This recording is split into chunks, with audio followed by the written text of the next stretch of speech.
UFC 301 is just around the corner.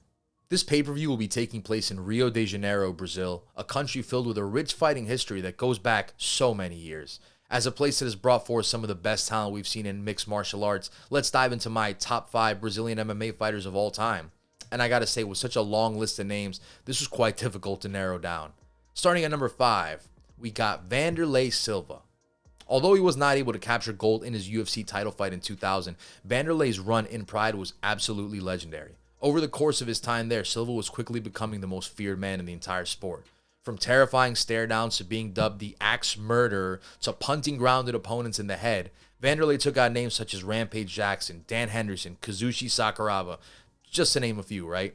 All while winning championships, Grand Prix tournaments. I mean, when it comes to any Brazilian fighter ever, Wanderlei might just be the scariest that's ever existed. You're showing great heart. Oh! Wanderlei blocked right, mister. Yeah, he's the scariest one that's ever existed. I'm scared. Moving down to number 4. How could you not include the greatest female fighter in the history of mixed martial arts? When it comes to Amanda Nunes, her resume speaks for itself. One of the only 2-division champions in UFC history. First and only woman to ever do it as well. Wins over Ronda Rousey, Chris Cyborg, Valentina Shevchenko, aka some of the best women to compete in the sport ever. I mean, she has one questionable loss in her prime to Juliana Pena, which she quickly and dominantly avenged, and then rode off into the sunset at the very top.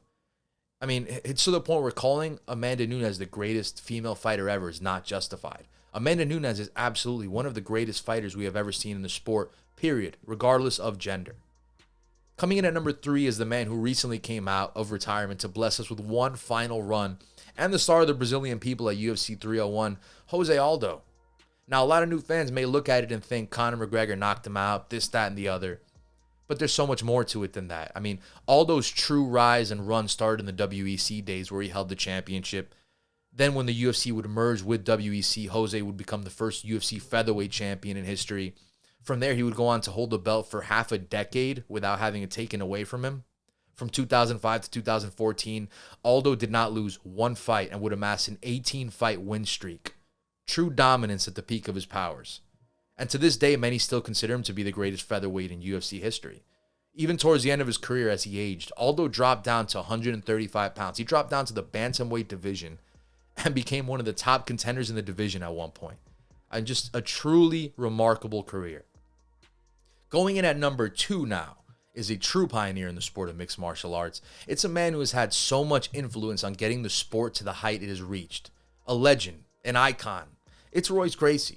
Having competed in the first 5 UFC events, I mean, Royce stemmed from an early age of competing with no time limit, fighting more than one opponent, and just fighting against guys that are like triple your weight. You know what I mean? You could have been going in there against a sumo wrestler and you're this tiny karate guy. I mean, we're talking about these are the times that he was fighting in. You know what I mean? And did things like, he did things you'll never see again. Longest fight in UFC history, defeated 4 guys in one night. You're never going to see these things again. Definitely not in the UFC. And not only has Royce played a pivotal role in the development of MMA, but has, his entire family, the Gracie family, has anyone contributed more as a family, as a collection of a unit than that family? I mean, it's unbelievable.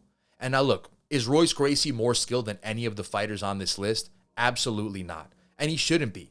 It's only natural for a sport and its athletes to evolve over time. Otherwise, what are you doing? But Royce's massive impact on the sport makes him as important as anyone to come out of this great fighting country. And for that reason alone, I'm putting him at 2. And finally, at number 1, you could probably guess it, it's Anderson Silva. Not only is Anderson Silva at the top of these lists, most of them, but you can argue Anderson Silva is the greatest MMA fighter of all time, period. I mean, we're talking about maybe the most dominant fighter in the UFC, certainly the most dominant run in the history of the toughest promotion on the planet, right? I mean, to this day, Anderson Silva still holds a record for the longest win streak in UFC history at 16. From 2006 to 2012, Anderson Silva was the best thing we had seen, flat out. He was taking out guys and fighting as if he was in a video game. We have yet to see a run like this duplicated, and I would argue that in his absolute prime, there's never been a better fighter.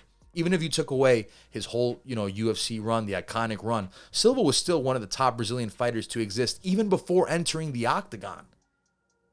You know what I mean? Even people that were not familiar with the Ultimate Fighting Championship had heard of Anderson Silva. The Spider became a household name in combat sports at a time where MMA was not nearly what it is now. Not even close. One of the best, if not the best to ever do it, Anderson Silva, at number 1. And I mean, look, with so many great fighters to come out of Brazil, it was incredibly difficult to leave certain people out. But at the end of the day, this is just my opinion. With UFC 301 in Brazil fast approaching, I'm curious to hear what you guys have as your top 5.